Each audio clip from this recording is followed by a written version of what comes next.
All right, what is up, YouTube? It's Chad at Flight Farm. Today, I'm gonna dye a disc for you. I'm gonna show you how I spin dye. So let's get right into it. All right, first off, some of the things you're gonna need. Obviously, let's start off with the record player itself. I just have the cheapest record player I could find. It's actually broken, the swing arm is broken. Next, you need the discs. Today, I am using the Money Foil Champ Wraith from Enid. For dye, use Pro Chem if you'd like. I am just using iDye Poly today. Also, you're gonna need some acetone, 100% pure acetone. This is your solvent. If you wanna wipe your stamp, this is also how I cut the dye.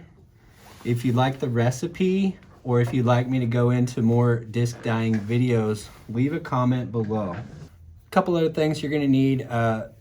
Wash your hands. If you need to, wear gloves. I've got gloves here. To keep the mess down, I've got some newspaper. I've also got just some alcohol, rubbing alcohol, and cotton balls so that I can clean off the disc where I am going to put my spin dyes. You can wash the disc too ahead of time as well. Some of these manufacturers are using different like silicone sprays and things like that that help the disc release from the mold at the factory easier. When it's cooling, it can be still a little bit hot and remove from the mold. So you just really want to make sure you're getting all that off with a good solvent like alcohol and cotton balls. Now, something I don't skimp on is my brushes. So you can see this brush is pretty frazzled. This is just a Dollar General paintbrush. I think you can invest in some of these sharp point brushes. You can see there's a lot of precision there. Got some smaller tips as well. So now I'm gonna get right into it. I'm gonna change the camera angle so you guys can see a little bit better angle. All right, I just cleaned the disc, so now I need to get it centered on the turntable. You're just centering the injection point from the disc. Well, now my turntable has 2 different speeds. So I'll slow it down, place it on the injection point, and it's going to take you some time to get used to centering your disc on your turntable. It's not every disc is going to be conducive to this. I'm going to turn it up. Right there is pretty good. You can always tell. You can use your finger, or you could just use the end of your paintbrush here. You can see we're making contact all the way around. I feel like that's pretty centered. On the dye, I have sediment in there. I don't know if you can tell. There's sediment, and you don't want that rising up, so I don't want to shake this up a lot.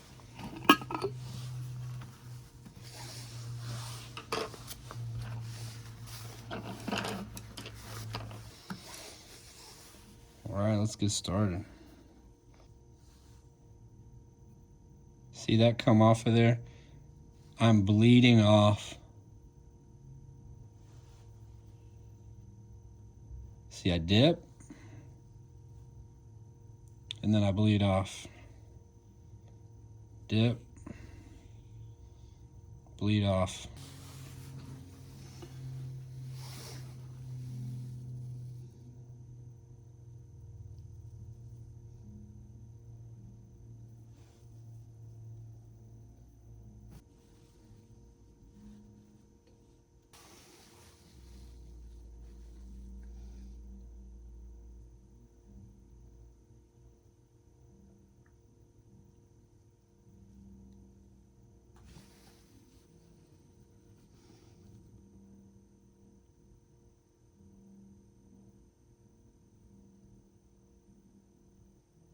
All right, let's start our second ring just inside of that.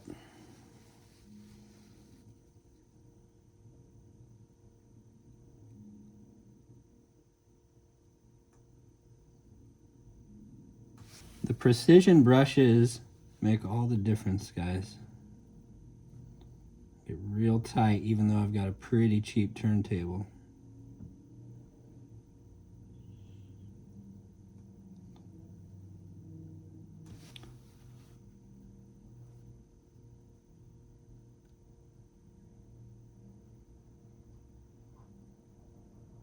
I went over each of these 3 times, guys. I'll probably go back over them again.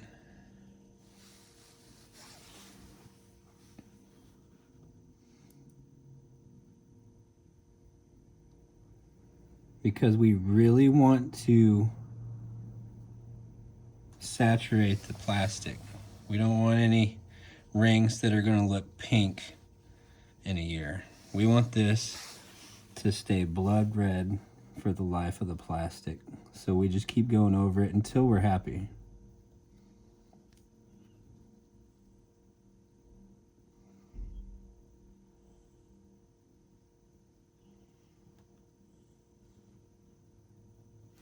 Line 3.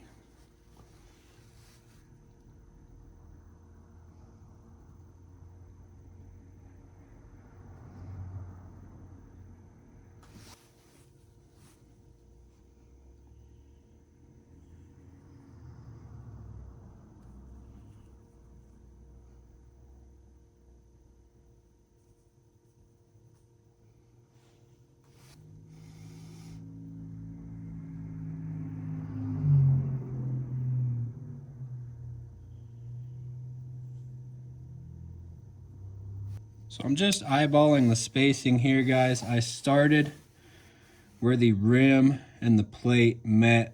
I started my initial line there. I put the second line inside of the tooling, and I put that third most inside line outside the tooling.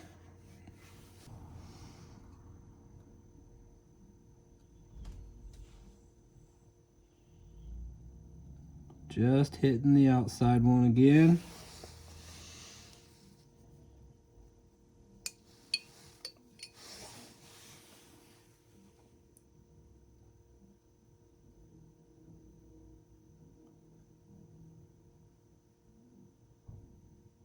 Final step, I'm going to put a red ring on the underside of the rim that's going to show through just ever so slightly as orange right here, but you actually won't be able to see it on the top. You'll just see those 3 rings on the top of the disc, and then you'll see a fat ring on the bottom of the disc. Now on this fat ring, I am actually going to use a cheaper, wider brush. So I know I just said don't use cheap brushes, but there is a time and a place for them.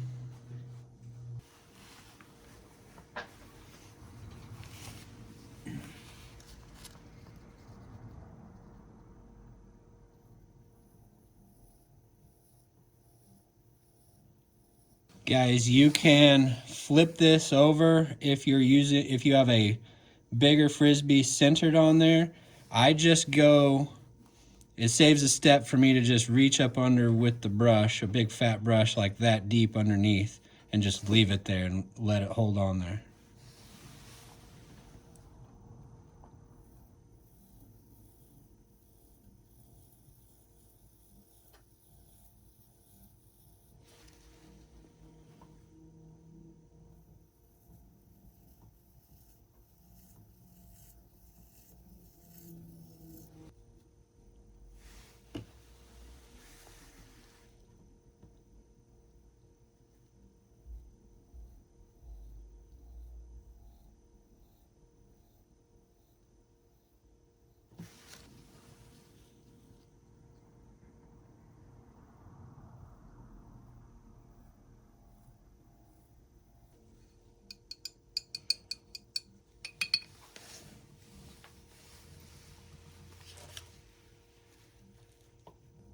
And we'll give it one more on bottom.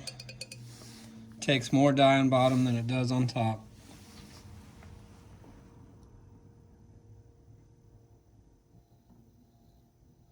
All right, let's take a look. This is the red ring of death. We've got to wash this now. You can see I do have some sediment that stayed. So I got to wash all that off. All right, guys, so that's how I spin dye a disc. I don't necessarily like other methods of disc dyeing because I feel like it's a lot of work, but I do feel like spin dyeing for me is like a cool way to just unwind at the end of the night, have a brew from Settlers Brewing Company and just relax and sort of zone out into the sort of like a, what is it, the fidget spinners? Yeah, like a fidget spinner. And so that's why I like spin dyes. I specifically like this 3 red rings and a bottom ring on yellow plastic. If you know me, you know I do that quite a bit to my yellow discs. I also am liking the Simon Lizotte lower third red on a yellow disc. That looks really cool when you throw it. But if you guys want to really unlock your disc dyeing potential, you absolutely need to follow Bullwinkle Dyes. Bullwinkle Dyes has been dyeing for us for a couple years now. Jason is on Team Flight Farm. He's done clinics for dynamic discs at DDO tournaments. He's done all kinds of good. He's OTB, Flight Farm. So if you want to learn more about disc dyeing techniques, you've got to hit up Bullwinkle Dyes. All right, guys, thank you, and we'll see you on the next one.